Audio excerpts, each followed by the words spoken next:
Saskatchewan is best known as one of Canada's prairie provinces, but it also boasts millions of acres of boreal forest. Here lies Prince Albert National Park, where winter months offer a chance to learn about wilderness survival. And if you've seen one of Pierce Brosnan's films, you might know the story which put this park on the map nearly a century ago. It has nothing to do with spies, although perhaps a bit of deception.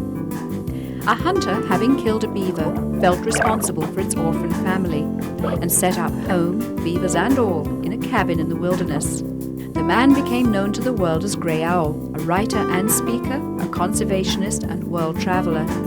But Grey Owl was not a native Canadian. The greater public certainly was of that mind that he was a half-breed Indian, and that he was coming from the wilds of Canada to tell this story. He was really an Englishman. His name was Archibald Bellany from Hastings, England. When he emigrated to Canada as a young man, he embarked on a complete transition of his lifestyle from a young, well-to-do Englishman into a half-breed bushman. In short, he became a conservationist rather than a hunter and a trapper. And he became very famous for his books and his films and his lecture tours, inspiring people about the beauty of the Canadian wilderness and the need to protect that. Grey Owl, his wife Anna Harco, and his pet beavers lived here on Ajawan Lake. His books encouraged protection of the forest and its wildlife. But when he died in 1938, the myth died with him. Grey Owl was exposed as a fake. His life in the northern woods was dismissed as a hoax. Yet his work and his vision have endured. Well, maybe Grey Owl summed it up. He said, "I bring you what? A single green leaf." His single green leaf was a symbol of that tremendous variety of wilderness and nature that in our day-to-day lives we seem to forget or lose touch with. And I hope that doesn't happen in places like national parks, and that some of that same message can translate beyond the boundaries of national parks into cities, and so that we enrich our lives there as well with those kinds of connections.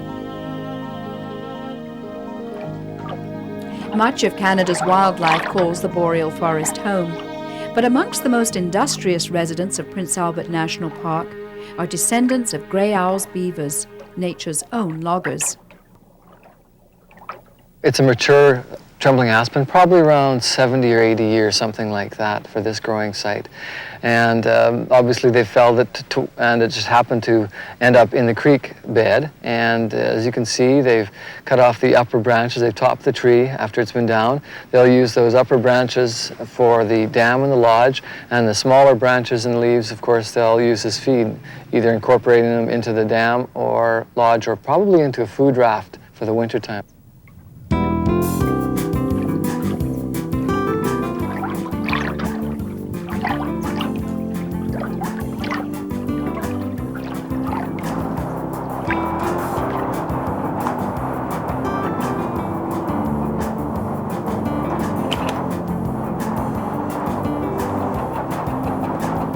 They'll excavate canals because they're never sure of how deep the water is going to be, and when it freezes over in the wintertime, they have to have enough depth so that they can keep traveling underneath the ice and get out to their food rafts and to the lodge, and from the lodge in the dam.